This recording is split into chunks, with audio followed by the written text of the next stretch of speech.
Selamat pagi Bapak atau Ibu dosen. Perkenalkan, kami dari kelompok NLP. Saya Alexandra dan rekan saya Thanasius Farel. Kami akan mempresentasikan proyek UAS kami yang berjudul Analisis Sentimen Ulasan Pengguna Gojek menggunakan Indobird berbasis Transformer dari mata kuliah Natural Language Processing Informatika Unika Swegijab Manata. Untuk pembagian tugas dan deklarasi AI, untuk pembagian tugas, saya, Alex, mengerjakan bagian mengumpulkan dan eksplorasi dataset, preprocessing, pembuatan label sentimen, tokenisasi, dan representasi teks, dan menyusunkan materi slide 3-4. Dan untuk sementara, Farel mengerjakan implementasi model Indobird, training dan evaluasi model, pembuatan confusion metric, penyusunan slide 5 hingga 8, dan pembuatan video demo dan presentasi. Kami juga ingin transparan soal penggunaan AI. Kami memang menggunakan AI sebagai alat bantu, terutama untuk memahami konsep NLP, teori transformer, dan membantu dokumentasi dan presentasi. Tapi untuk implementasi program, pengelolaan data, pelatihan model, sampai analisis hasilnya semua kami kerjakan sendiri. Untuk latar belakang dan permasalahan. Jadi kenapa kami tertarik dengan topik ini? Gojek itu salah satu aplikasi digital terbesar di Indonesia. Mulai dari transportasi, pengiriman, sampai pembayaran digital. Setiap harinya ada ribuan ulasan masuk di Google Play Store dari pengguna nyata. Masalahnya, dengan jumlah ulasan sebesar itu, tidak mungkin kita baca satu persatu secara manual. Nah, disinilah NLP bisa membantu. Kita bangun sistem yang bisa membaca dan mengklasifikasikan opini pengguna secara otomatis.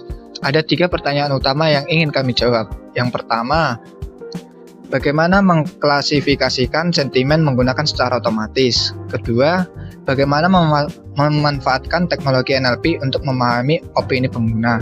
Ketiga, bagaimana menghasilkan model klasifikasi sentimen yang akurat untuk bahasa Indonesia? Tujuan akhirnya adalah membangun sistem yang bisa mengelompokkan review ke dalam 3 kelas, yaitu positif, netral, dan negatif. Selanjutnya yaitu pemrosesan teks, tokenisasi, dan word embedding. Sebelum data bisa masuk ke model, kita perlu membersihkan dan menyiapkannya dulu. Ada 4 tahap yang kami lakukan. Yang pertama, scaffolding. Semua huruf diubah ke huruf kecil supaya formatnya seragam. Yang kedua, cleaning text. Kami menghapus hal-hal yang tidak diperlukan seperti URL, emoji, karakter khusus, dan simbol-simbol lainnya. Dan yang ketiga, tokenization. Kalimat dipecah menjadi token atau unit kata. Dan terakhir yaitu word embedding. Setiap kata diubah ke presentasi numerik agar bisa dipahami oleh model. Di sini kami memanfaatkan embedding bawaan Indobird yang sudah dirancang untuk memahami konteks, bukan sekedar kata per kata.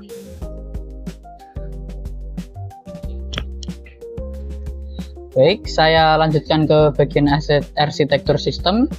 Jadi alur sistemnya seperti ini. Jadi dari dataset review masuk ke tahap preprocessing, lalu tokenizer Indobird, kemudian embedding layer, masuk ke transformer encoder, dan dilanjut ke fully connected layer, lalu softmax, dan akhirnya menghasilkan prediksi untuk positif, netral, atau negatif. Dan lalu komponen kunci dari arsitektur ini adalah attention mechanism. Singkatnya, attention memungkinkan model memilih kata mana yang paling penting dalam suatu kalimat. Jadi model tidak hanya membaca kata per kata, tapi memahami konteks secara keseluruhan. Dan model spesifik yang kami gunakan adalah Indo-Benchmark atau Indobird Base P1. Alasan memilihnya karena model ini memang dilatih pada korpus bahasa Indonesia sehingga lebih memahami struktur dan konteks bahasa kita dibanding model umum. Dan tentu saja performanya sudah terbukti baik untuk tugas-tugas NLP berbahasa Indonesia. Dan berikut saya perlihatkan untuk training dari dataset. dan ini adalah hasil pekerjaan kami. Bisa dilihat dari dataset, kami mengupload dataset dari Gojek, lalu library, lalu untuk datasetnya kalau dulu kan terus habis ada bus data kosong, terus cek hasil label, distribusi data, menggunakan transformer, mengambil library NLP, dan juga ini bagian terpentingnya untuk load dari Indobird. Oke, saya lanjutkan dulu.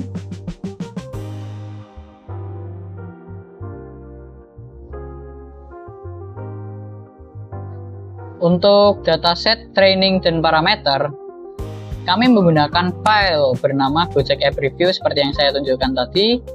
Lalu ulasannya berisi pengguna Gojek dari Google Play Store. Jadi dari dataset itu kami pakai dua kolom. Yang pertama konten untuk isi reviewnya, dan yang kedua skor untuk rating bintang dari pengguna. Lalu untuk label sentimennya kami tentukan berdasarkan rating 1 sampai 2 jadi negatif, rating 3 jadi netral, dan rating 4 sampai 5 jadi positif. Oke, untuk pembagian data kami gunakan 80% untuk training dan 20% untuk testing. Dan parameter training yang kami pakai yaitu epoch 3, lalu batch size-nya 16, learning rate 2E sampai 5, optimizer Adam W, dan loss function cross entropy. Learning rate yang kecil kami pilih karena Indobird sudah pre-trained.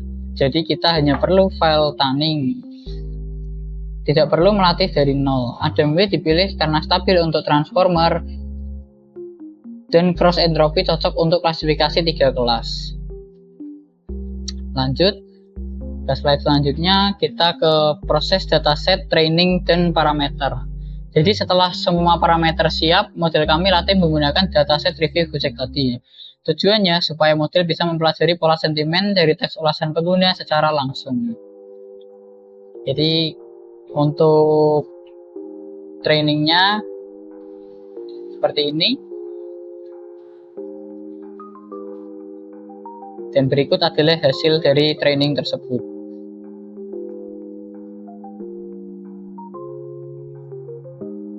Oke, selanjutnya kita masuk ke bagian evaluasi. Jadi masuk bagian evaluasi ada 4 metrik yang kami gunakan, yaitu yang pertama ada akurasi, yakni persentase prediksi yang benar. Yang kedua ada precision, yakni ketepatan model dalam memprediksi suatu kelas. Yang ketiga ada recall, yaitu kemampuan model menemukan seluruh data yang relevan. Dan yang keempat ada F1 score, yakni rata-rata, harmonic precision, dan recall. Dan kalau kita lihat dari confusion metric, sebagian besar review positif berhasil diklasifikasikan dengan benar. Kesalahan klasifikasi paling sering terjadi antara kelas netral dan positif. Ini wajar karena review netral memang karakteristiknya ambigu dan kadang mirip dengan keduanya. Secara keseluruhan, model kami menunjukkan performa yang baik dalam mendeteksi sentimen pengguna. Dan kita masuk ke bagian kesimpulan dan keterbatasan. Jadi untuk penutup ini ada beberapa hal yang ingin kami sampaikan.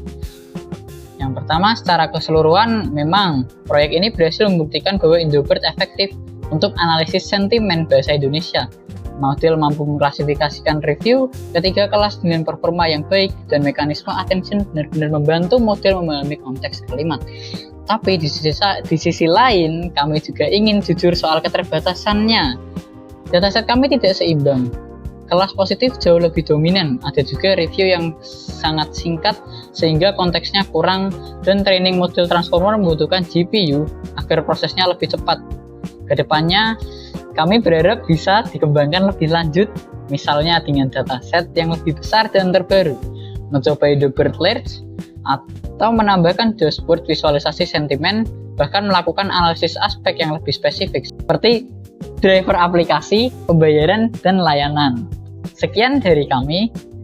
Terima kasih atas perhatian Bapak Ibu dosen. Terima kasih.